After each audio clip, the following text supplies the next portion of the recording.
This message comes from Edward Jones, where they believe rich means opening yourself to new possibilities. That's why your dedicated financial advisor meets you where you are, helping you move forward with confidence. Let's find your rich. Edward Jones, member SIPC. This is Planet Money from NPR. We have ourselves a proper economic mystery on our hands. For like all of modern economic times, there has been this basic truth. When the economy is doing well, people, they can feel that. And if the economy is not doing well, they can feel that too. It's not rocket science, but, it's like gravity or whatever. It matters.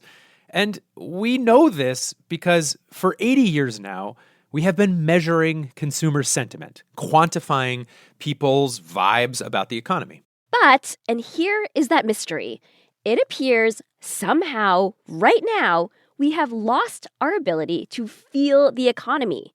And the economists, they are perplexed. Yeah, so no, I am scratching my head. Claudia Sahm is an economist, used to work at the Federal Reserve, was one of the advisors for pandemic emergency programs like stimulus checks. And for the last few years, Claudia has been carefully watching consumer sentiment. Sentiment plummeted when the pandemic began. Reasonable. No surprise, right? Worst recession since the Great Depression. Yeah. But then, some of these pandemic-era economic programs start to roll out. Yeah, you got student loan pause. You've got the PPP loans for businesses. You've got the stimulus checks.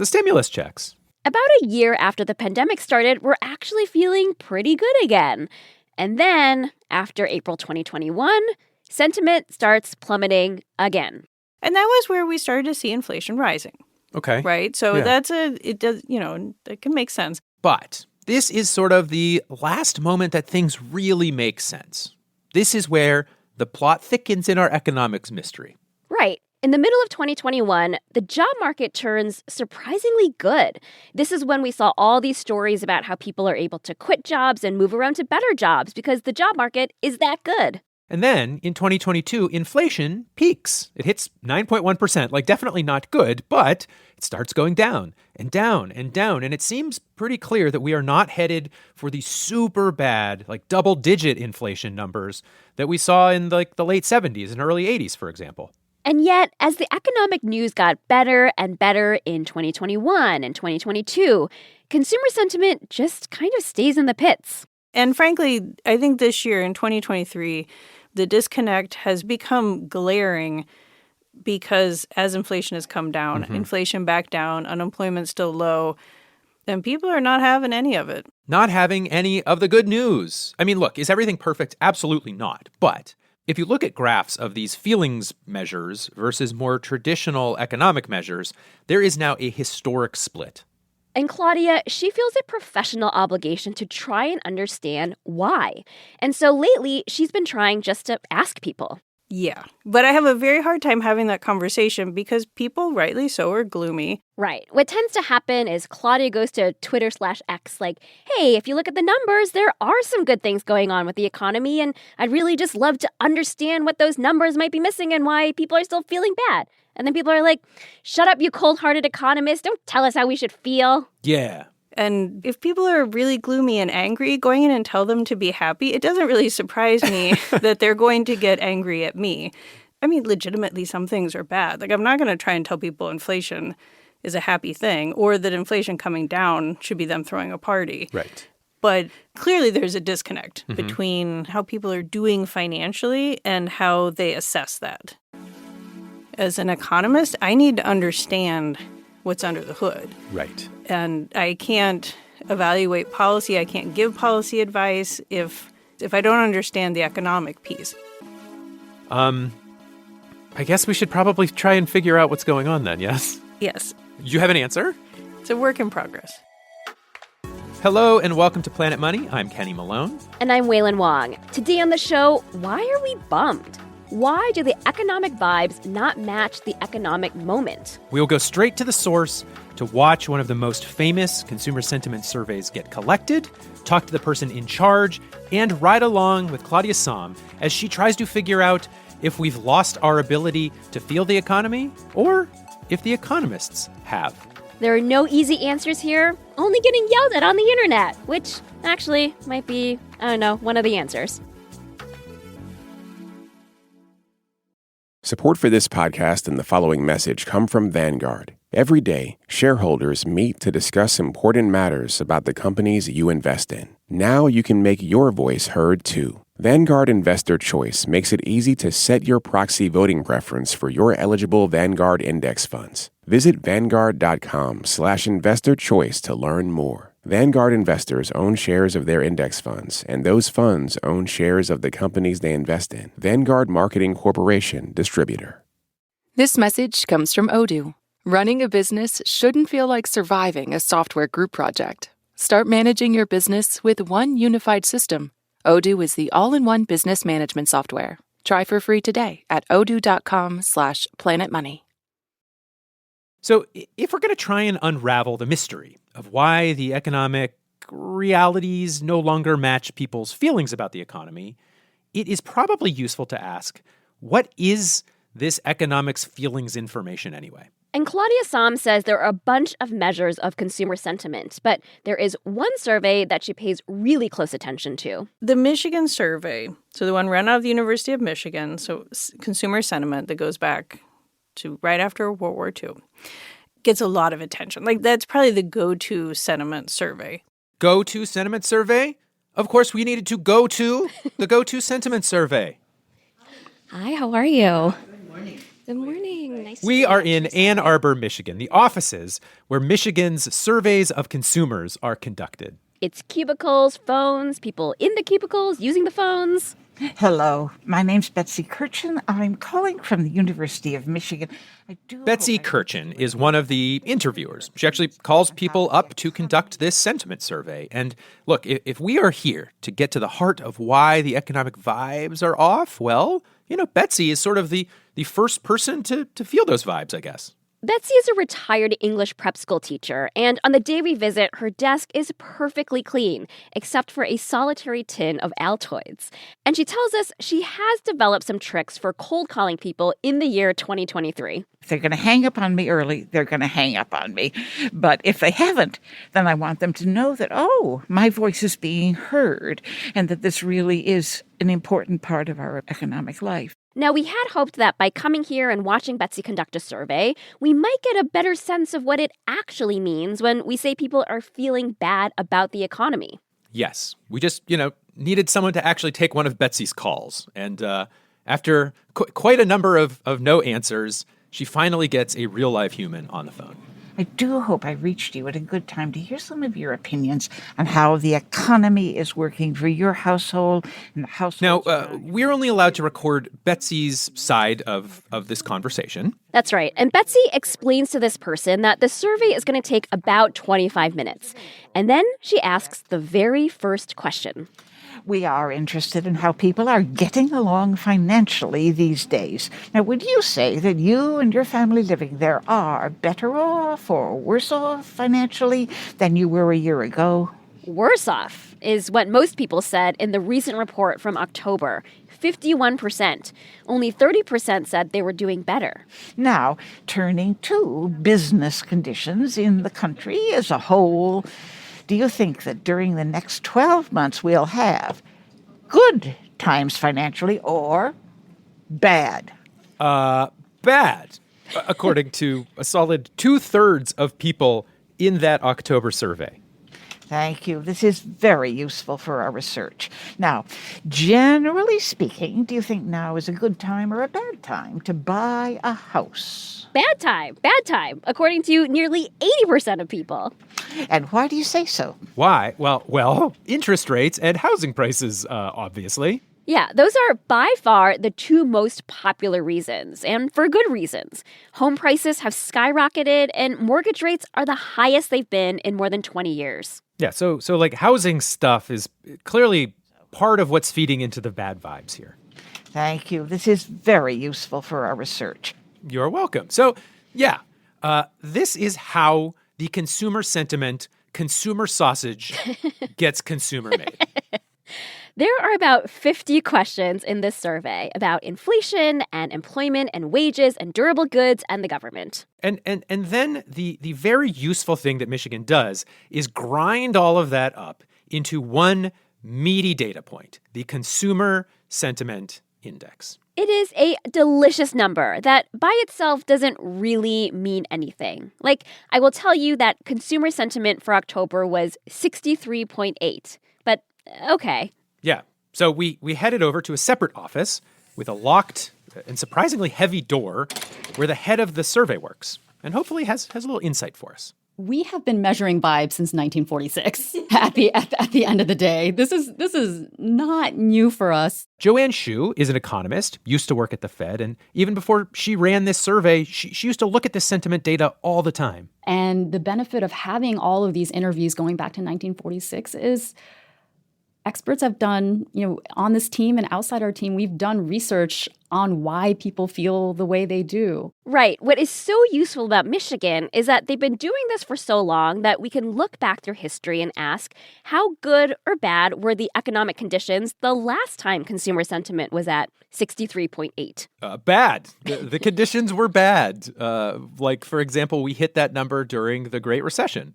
And also during the 1990 recession that came after the savings and loan crisis. Yeah, crisis. But if we're looking for a specific period of time to focus on, the last few years of sentiment numbers look an awful lot like the late 1970s and early 80s. Now, this was a period when inflation hit 13.5%, unemployment hit 10.8%, and we had not one recession, but two, a double dip recession. That makes it sound fun, but it's not fun at all. It's true. Double dip recession.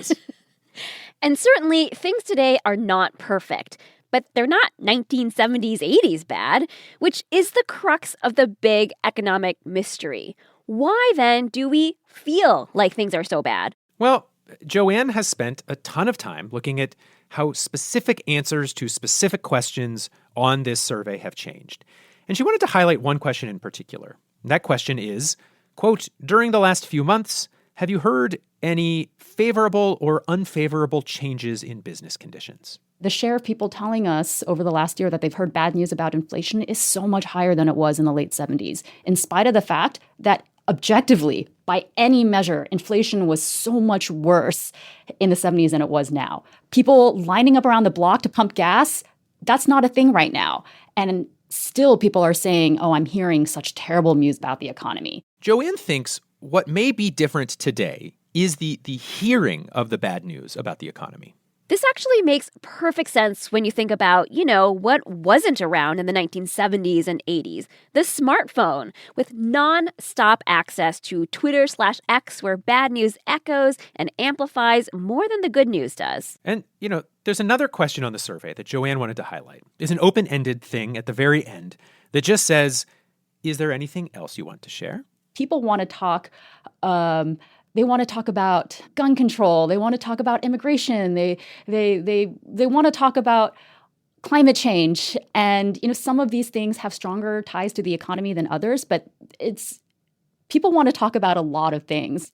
Yeah, there's this theory out there that we're going to call the angry voter theory. So the theory goes that we're in a very polarized political time. And so when somebody gets a call from the University of Michigan, they are answering these economic sentiment questions more politically than maybe they used to. What we are able to see is that political polarization is weighing on people in addition to inflation. And I think that's reflected in how much people want to talk about political factors at the end of the survey. And it's worth stepping back here for a second to point something out about these two possible explanations. Angry voters seeping into economic answers, doom scrolling, making us all less happy. These are not really economic answers. Right. If we think about it that way, then all of this economic gloom isn't reflecting the actual economic reality. So maybe we only think the economy is bad. But what if it is not all in our heads? What if the economy is bad, but just bad in a way that we're feeling and traditional economic measures are somehow missing? That's after the break.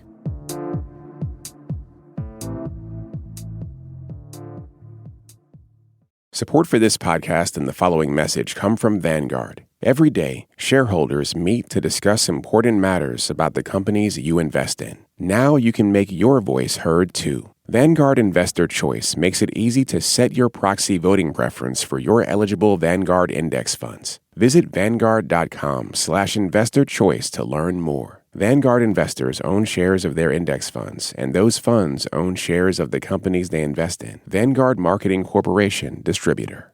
Support for NPR and the following message come from Rippling. These days, you can chat with AI about almost any business problem, but Rippling AI is designed to actually solve them. That's because Rippling AI is built on your live global workforce data, so it doesn't just uncover insights into your business, it uses them to take complex actions across your departments. Ready for AI that isn't all talk? Head to rippling.ai/money and get AI that turns insight into action. That's rippling.ai/money. Sign up today.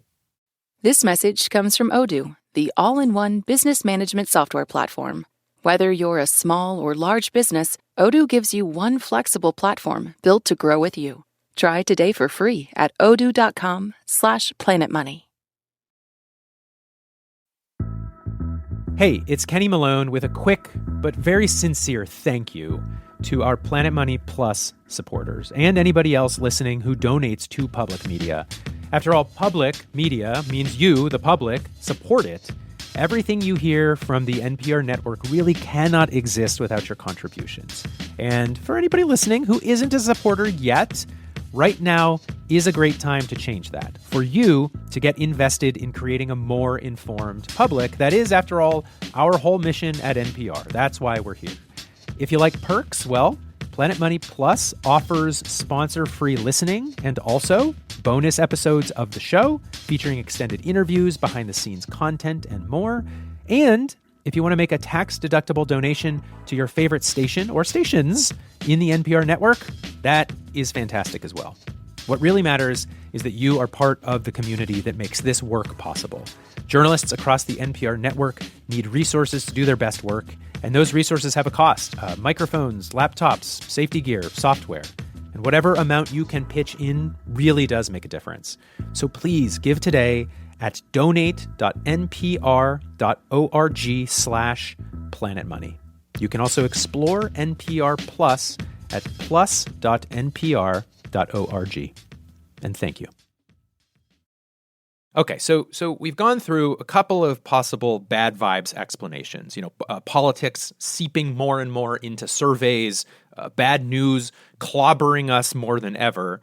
Like, these are non-economic factors. And if that is exclusively what's responsible for unusually low sentiment, well, then maybe consumer sentiment has become a more useful indicator for, experts in psychology or media studies or something. If it's not economics, the economists ought to, step back and let the real experts figure it out. You will remember economist Claudia Sahm, who we met at the very beginning of this episode. And Claudia has been trying to separate out those sort of social, cultural explanations from any possible economics explanations. I can be very helpful in saying, okay, this portion of it, this looks like it's the economics. This looks like something I can add my expertise to. So the basic question in this is there a way that people are feeling the economic realities that the data is missing? So one of the first possible economic explanations we wanted to talk to Claudia about is this one.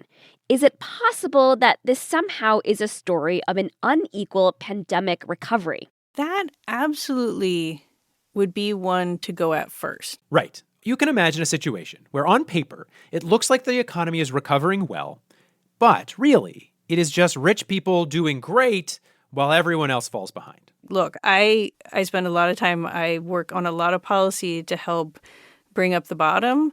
So I absolutely looked and was watching in real time as we were getting this information. Information about who seemed to be benefiting as the economy recovered from the pandemic. It's just like, wow, this recovery was so good at the bottom. It's not perfect, but this is, if you compare to the recovery after the Great Recession, this is just knock it out of the park. There were a lot of factors. Stimulus checks, for one. Many households got thousands and thousands of dollars from the government, which studies have shown helped people build up savings and pay down their debt. Plus, as the labor market tightened, the data show that workers at the bottom really benefited from, leverage to move into higher paying jobs, for example. And new numbers show that household income rose for the lowest earners. This is true even when you adjust for inflation. I mean, rich people are always going to do okay. They did okay like they always do okay. But this is not just a rich people are doing better. Okay, so then what other economic things could be feeding into the bad vibes? Well, for Claudia, she's been thinking about the most basic consumer sentiment question, like literally one of the core questions we ask in the economic sentiment survey. When I ask people, are you better off financially than you were a year ago or 5 years ago? I think of that as, do you have a bigger paycheck? Do you have more in your bank account? Do you have, a better job? But I can see the case for when you ask people, are you better off financially? They bring in more than that. Mm-hmm. They bring in, how stable is it? And there are a number of ways you could imagine something like stability, like not quite getting captured by traditional data. For example, Claudia wonders what might be getting missed in the jobs numbers. As she points out, the world has changed quite a bit since the Bureau of Labor Statistics started collecting information on jobs.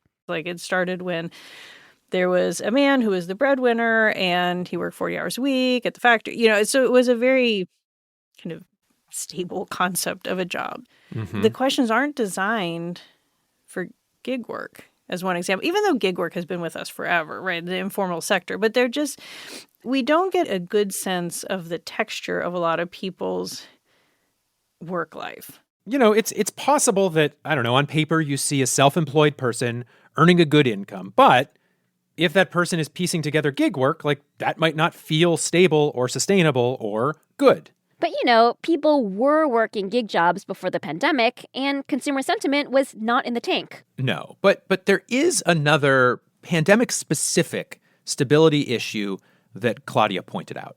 We had a lot of relief that went out in 21 and then has expired, and that can be very disruptive if you have money and then it goes away. So again, we look at people's bank accounts, credit card debts, asset-to-debt ratio.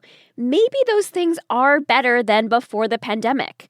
But think about some of the reasons. 3 rounds of stimulus checks, a pause in student loan payments, a huge expansion to the child tax credit. Well, the stimulus checks have obviously stopped, the loan pause is over, and the child tax credit didn't get renewed. So you can see how people could benefit from those pandemic-era programs, but still feel worse now that those things have gone away. And if that's an effect of these pandemic policies, Claudia in particular wants to know that. I did a lot of research and I was a big advocate for the stimulus checks. Mm-hmm.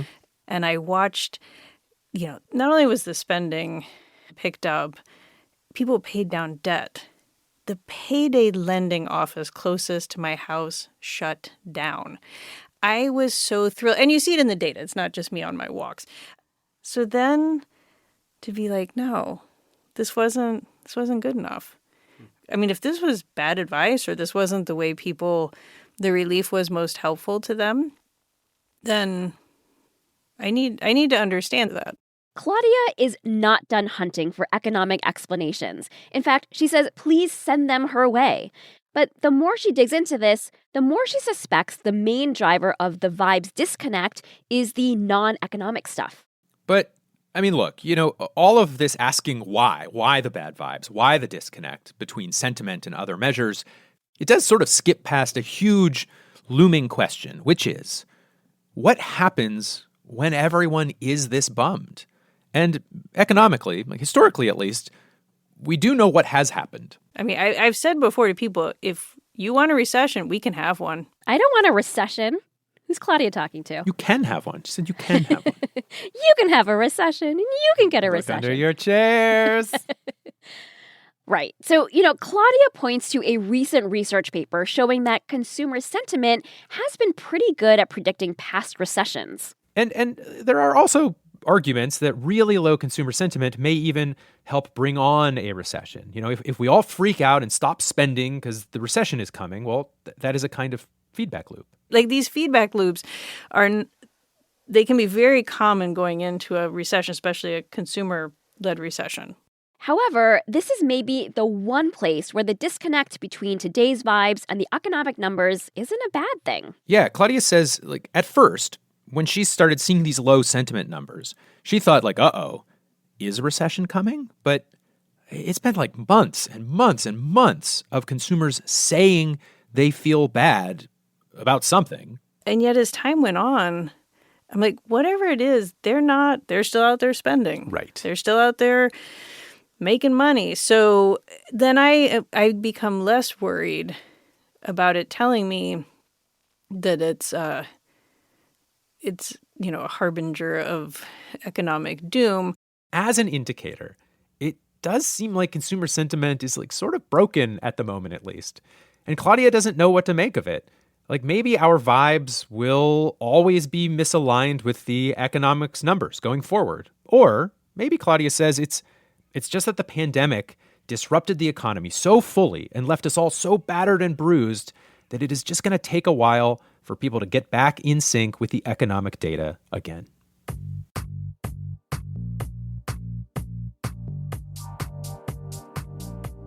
This episode was produced by Emma Peasley. It was fact-checked by Sierra Juarez and edited by Molly Messick. It was engineered by Neil Rausch. Alex Goldmark is our executive producer. And a very, very, very special thanks this week to Jan Lugeman. I'm Waylon Wong. I'm Kenny Malone. This is NPR. Thanks for listening. This message comes from Mint Mobile. If you're tired of spending hundreds on big wireless bills, bogus fees, and free perks, Mint Mobile is for you. Shop plans at mintmobile.com/switch. Taxes and fees extra. See Mint Mobile for details.